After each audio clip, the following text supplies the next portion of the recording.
балакай.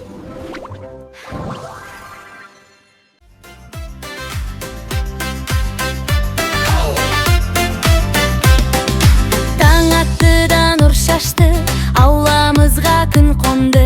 Ерасыл районы Арсын бірге ойнап шат болды. Түп-түр етіп алыстан көк трактор көрінді.